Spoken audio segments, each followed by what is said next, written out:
Oh, hello. I didn't see you there. You know, relationship problems are incredibly common. This song, however, is about what happens when you start to run into some irreconcilable differences. You're so cute when you roll your eyes. You disagreed to my surprise when I told you how I felt. Jeffrey Epstein didn't kill himself. It's one thing to be misinformed. In the distance, a coming storm. And your vision, it must be askew. When Jeffrey Epstein's face was turning blue. They killed him precisely because of what he knew. Some conspiracies turn out to be true. I don't think that this will work. You might think I'm just a jerk. Yes, I'm dying on this hill. My love's a baby eating deep state shill. A bit of seasoning and you throw 'em right on the grill. And American taxpayers are footing the bill. You know, you say I'm losing my mind, but these facts are there for you to find. And it simply isn't right. The CIA took Jeffrey Epstein's life. Jeffrey Epstein didn't kill himself. Jeffrey Epstein didn't kill himself.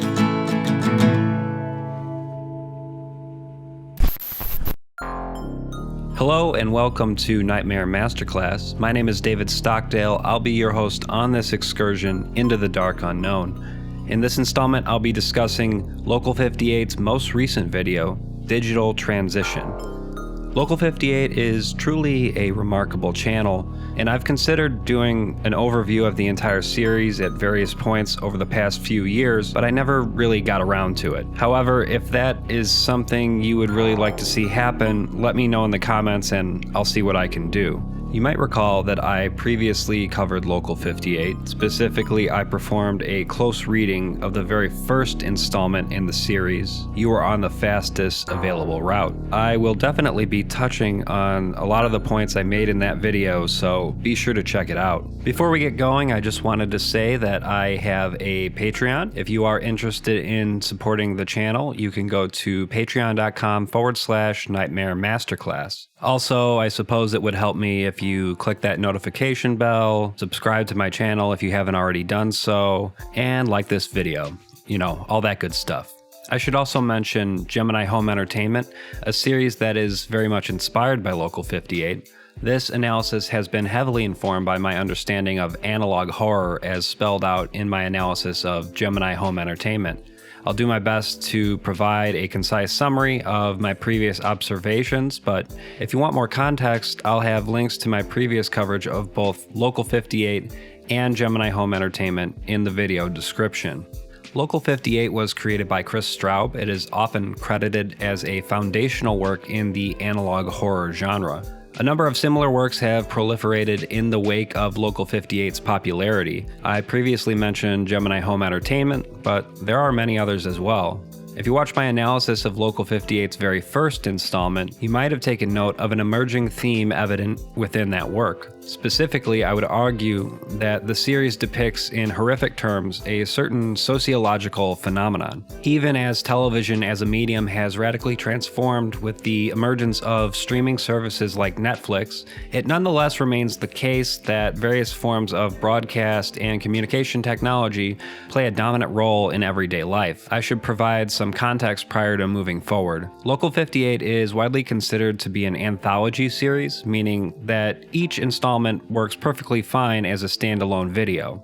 there's no obvious chronology to speak of. I have previously speculated that the manner in which this material has been presented is perhaps best understood as a device to showcase totally independent artistic endeavors. It's not explicitly clear that each of these videos takes place within the same fictional universe, but there is a lot of speculation along these lines, and now I am of the opinion that there is some unified continuity suggested by the overall series. However, if past installments are any indication, I don't believe this continuity will ever really come to a head or be made entirely clear. As with many of the works I cover on Nightmare Masterclass, the really provoking thing about Local 58 is its mysterious nature. The work has a way of giving us just enough information to formulate interesting theories, but not enough to elaborate on what precisely is going on. At this point, there are a total of 9 videos on Local 58's YouTube channel. They tend to start out in a totally ordinary fashion, evincing the aesthetic of public access television, but of course, these videos invariably get more disturbing over time.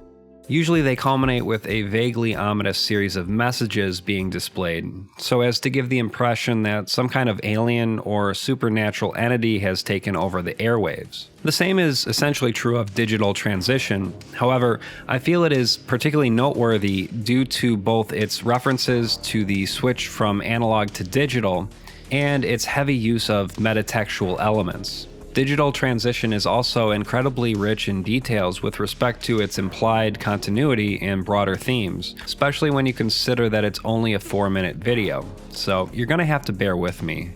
It's all a bit overwhelming. The video begins with an old black and white program. A man in a hat escorts a bewildered woman off screen, and a man in a suit walks into frame. He offers a concise resolution to the preceding events, so you see, dead men do tell tales. The video jumps forward. Will she try to explain it all? Well, that I would like to hear, because I can't explain it, but it happened just the same. Again, the video jumps forward. The credits roll, and it would appear that what we've just witnessed is the tail end of some spooky TV show. As far as I can gather, it has been contrived entirely for the purposes of Local 58. That is to say, it does not exist in the real world. However, there is very clearly a suggested parallel here, the Twilight Zone. Needless to say, the Twilight Zone often resolved with its iconic host Rod Serling summarizing the lesson of that particular episode. Yet with respect to this program, we aren't really given enough details to discern what exactly has happened. The only thing that's clear is that something unexplainable has occurred. This is often the case with Local 58. We're constantly being given glimpses into some other world filled with programming that is eerily similar to our own, but off in subtle and often indescribable ways. As the credits roll, we are given an interesting detail. This program was apparently directed by a person named John Newman. Upon a cursory search of the name John Newman, I'm afraid I wasn't able to come up with anything all that significant. Yet, when this video initially came out, a savvy Reddit user noted that Newman is German for new moon. You might recall that the moon is heavily referenced at numerous points throughout Local 58. I won't be going in depth on these various references, but it makes sense to at least highlight one major occurrence. In the 3rd installment of the series, titled Weather Service, a warning is issued by the county authorities for a so-called meteorological event. The event itself is not specified beyond this. However, the Weather Service advises citizens not to observe this event with the naked eye. At face value, this guidance is not all that alarming. After all, experts typically advise people not to look directly at a solar eclipse, and such events generally do not spell doom for all of humanity. Yet, I should note that the Weather Service has issued this warning effective immediately and until sunrise tomorrow morning, which would seem to exclude the possibility of this event being a solar eclipse.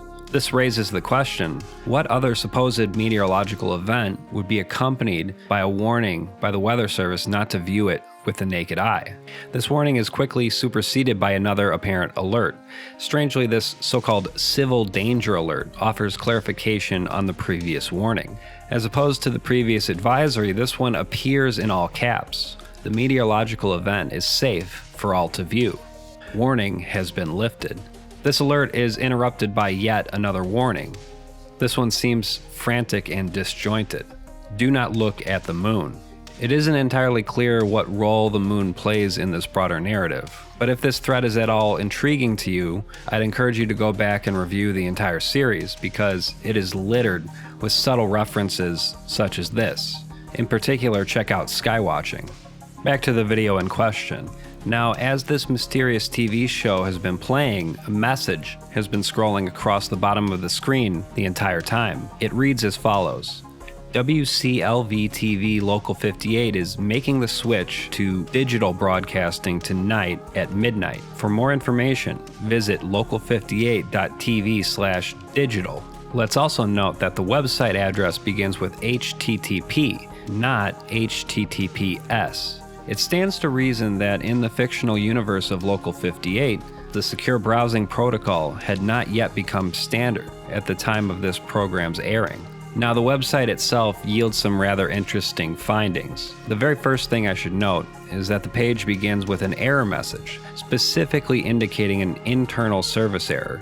At first glance, one might presume that they have encountered some kind of technical problem. The title of the webpage is 404, not found, a very common error that indicates the server was not able to find the requested page. Importantly, a 404 error can also be employed when the server admin does not want to disclose whether or not it has the information being requested. Yet the page itself indicates a 500 internal service error has occurred. Let's scrutinize the precise language of this error message. 500 internal server error. The server encountered an internal error or misconfiguration and was unable to complete your request. Please contact the server administrator and inform them of the time the error occurred and anything you might have done that may have caused the error. Apogee 2.1.7, Win32 PHP 5.2.13 server at local58.tv port 80. There are a number of strange details with this seemingly mundane error message. For starters, the message prompts the user to contact the server administrator and inform them about anything you might have done that may have caused the error. Yet, it's an internal server error. The line above indicates a possible server misconfiguration, so the problem is server side, not client side. Given this is the case, the message is inappropriately accusatory. What could we, the users, have done to cause a server misconfiguration or internal error? I should also point out that the error message ends with the text apogee. This part of the error page typically provides information with respect to the type of web server technology the page is being hosted on. Apache is a very popular open source web server solution. However, Apogee is not server software, at least not in the real world. So what's going on here?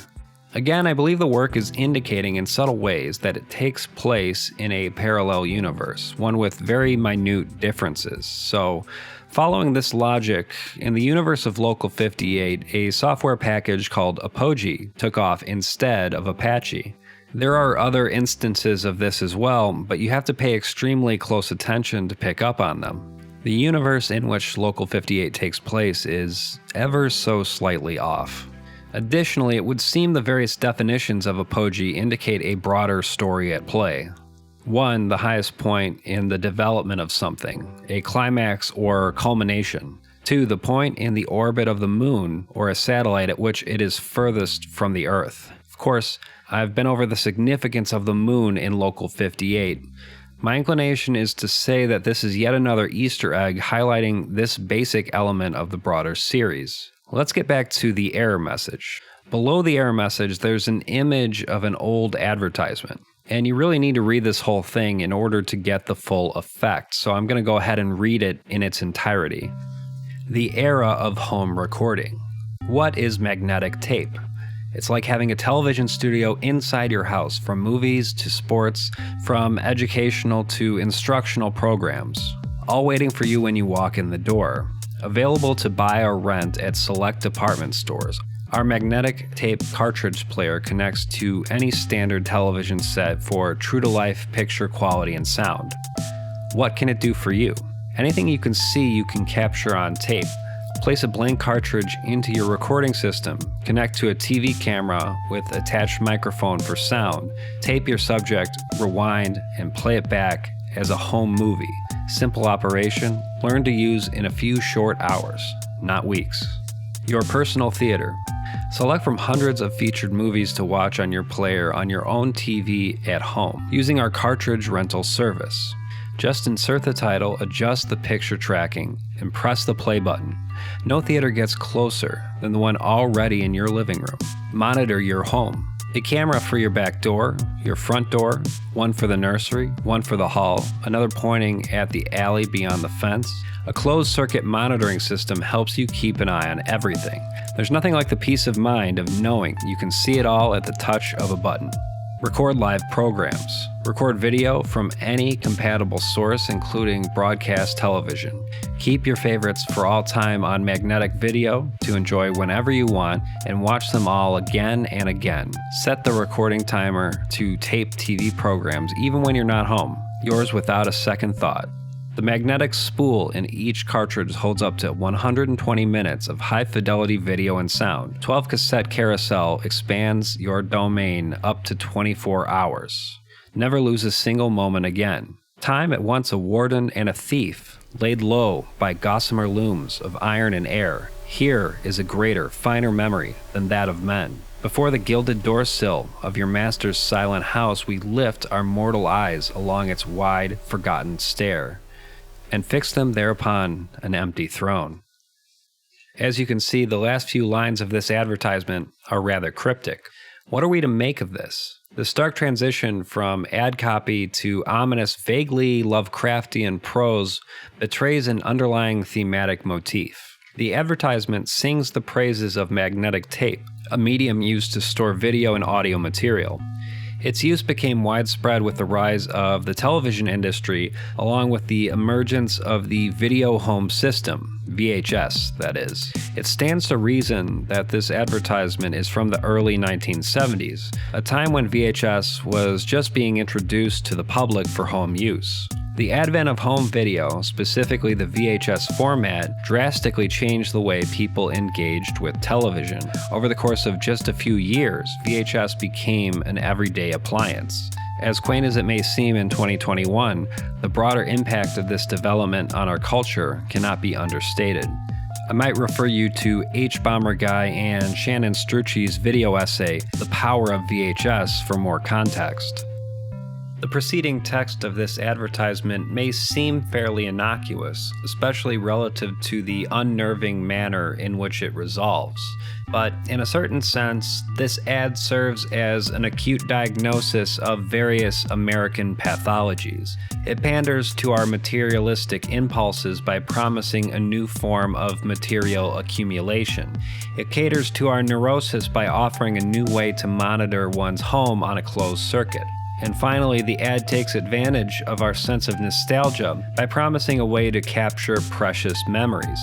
This is precisely the point at which the copy turns into something else entirely.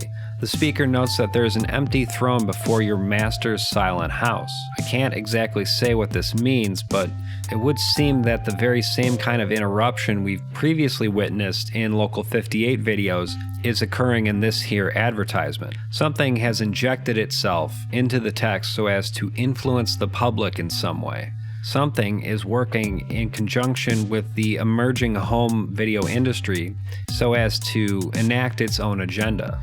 The aims of this certain something are still mysterious, but if this advertisement is any indication, it's been in operation in this fashion for at least the last 50 years.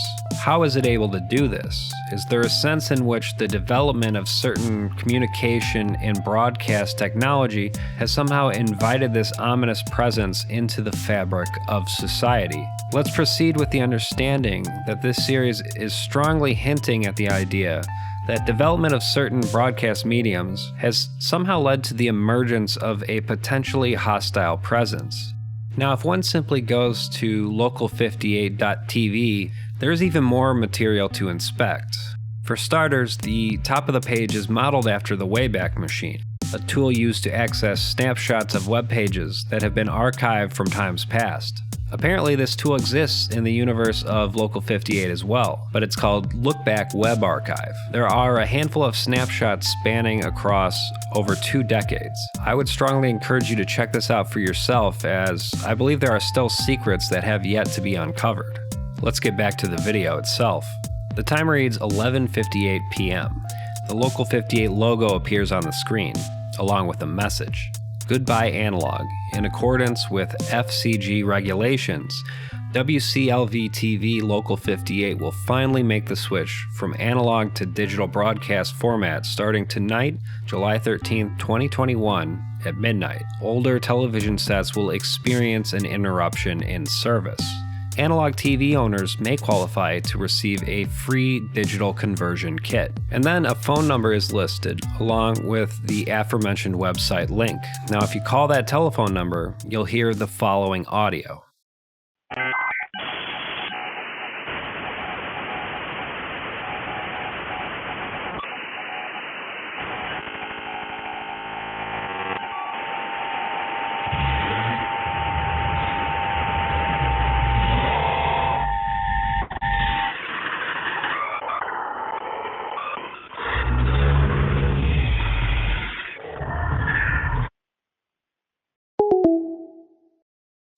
The possibility that this audio may contain some hidden message is not lost on me. However, I've analyzed it and I haven't been able to come up with anything yet. But if you're a cryptography enthusiast, you might want to give it another look.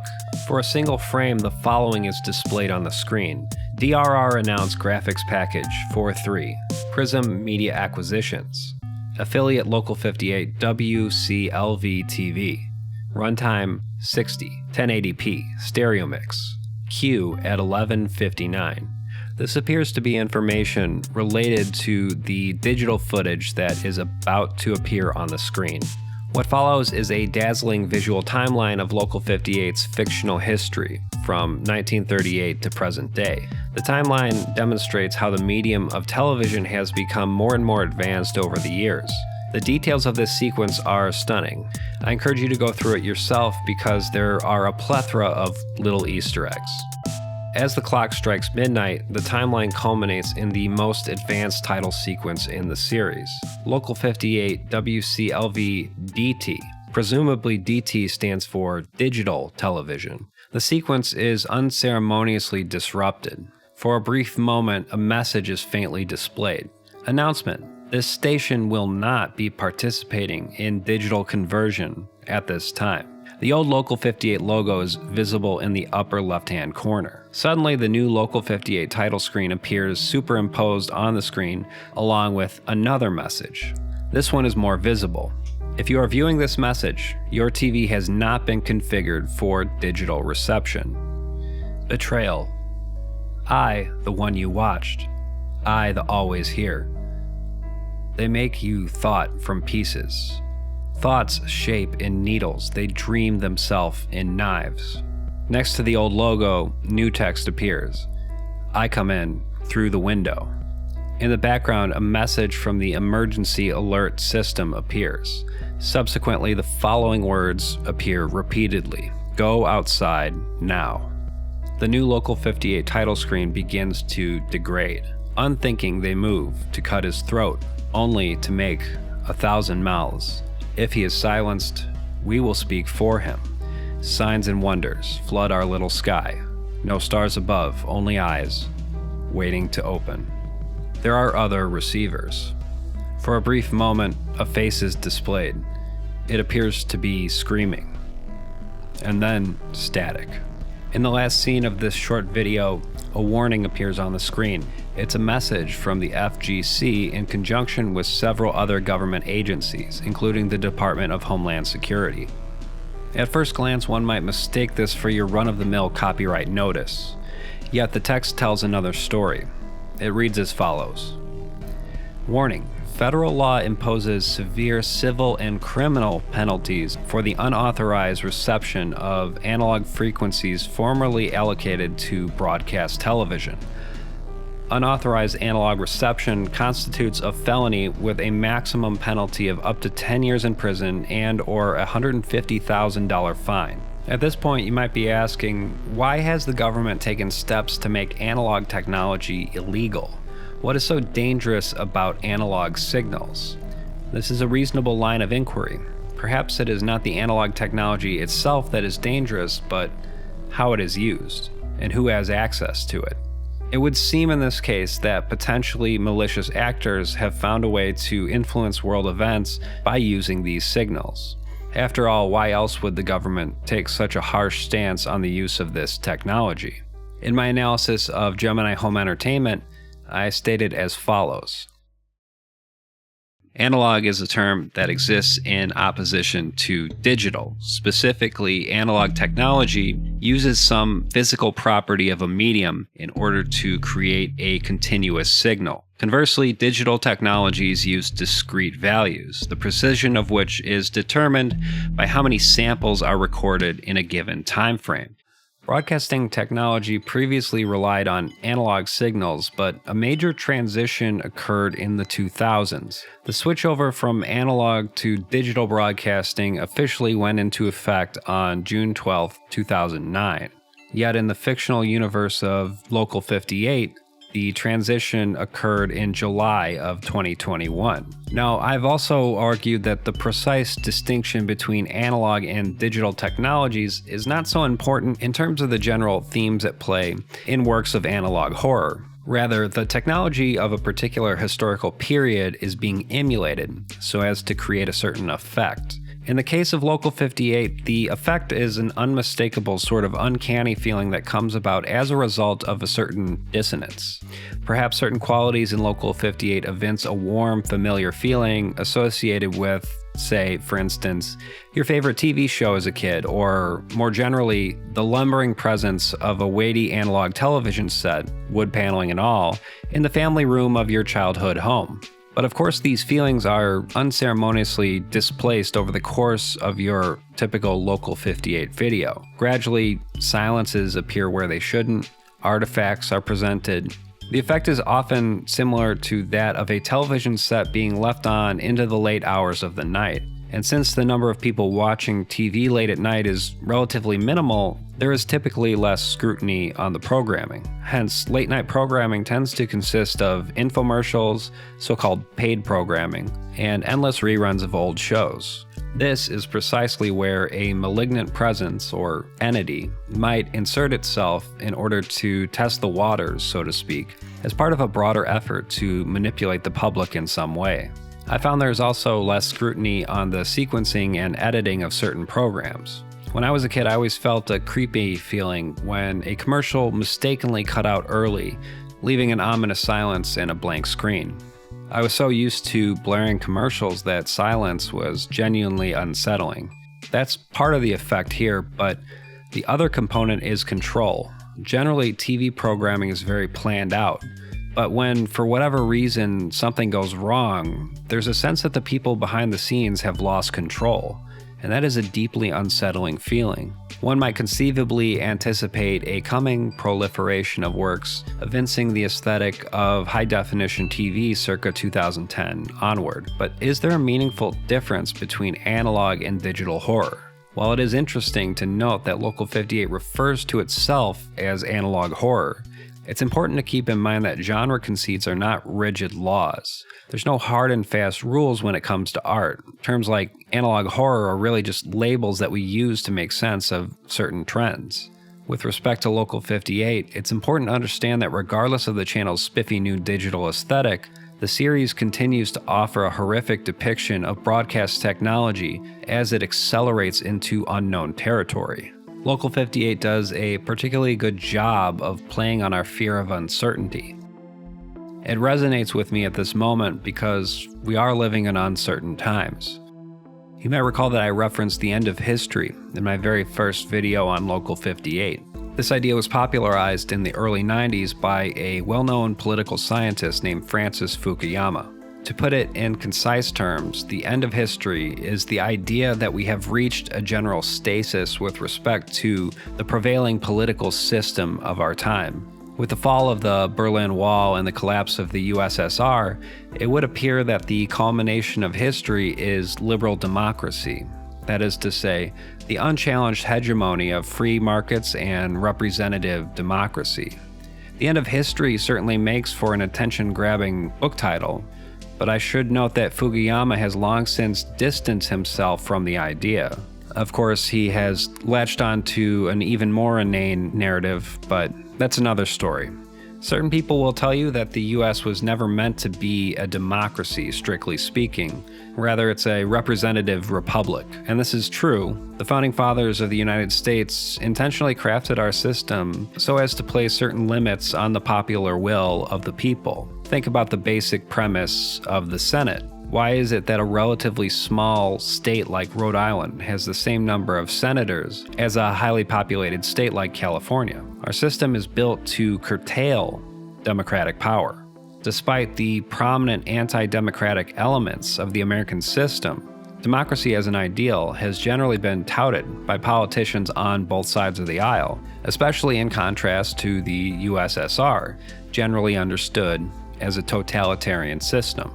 Yet, it's now the case that, according to certain polls, faith in democracy itself is at an all-time low. Democracy means different things to different people. When it is reported that people lack faith in democracy, it makes sense to understand that phenomenon as a symptom not in the faults of democracy itself, but rather the mitigating factors that tend to prevent the possibility of democracy from even coming to fruition in the first place. For instance, an overwhelming majority of Americans favor raising the minimum wage. What prevents the will of the people from being fulfilled? Is it an obstructionist Republican Party and a couple of moderate Democrats in the Senate? Is the answer ever really that simple? You might recall that some kind of beast reared its ugly head towards the end of the very first installment of Local 58. In my first video on the topic, I speculated that the beast represents some kind of dark potentiality. Specifically, I said it represents the danger that looms in the not-too-distant future. The common thread in all Local 58 videos seems to be that accelerating technology is inviting some unknown, potentially hostile presence into our lives. Yet it requires action on our part to allow this. Moreover, broadcast and communication technology in particular have the potential to compromise our defense systems and somehow transmit this hostile presence into our very living rooms. The more obvious constraints on our democratic system notwithstanding, I would like to submit that the poorly functioning democratic mechanisms at play within the United States have been further hampered by, among many other factors, a shoddy education system that aims to treat children like obedient workers instead of arming them with critical thinking skills. And while it's certainly true that smart people can convince themselves of some pretty wild ideas using motivated reasoning, it nonetheless remains the case that people who do not consciously apply critical thinking in their everyday lives are susceptible to all sorts of misinformation and manipulation tactics. When you combine this with the proliferation of deceptive media practices at play both in traditional TV and social media, it's a formula for something horrible.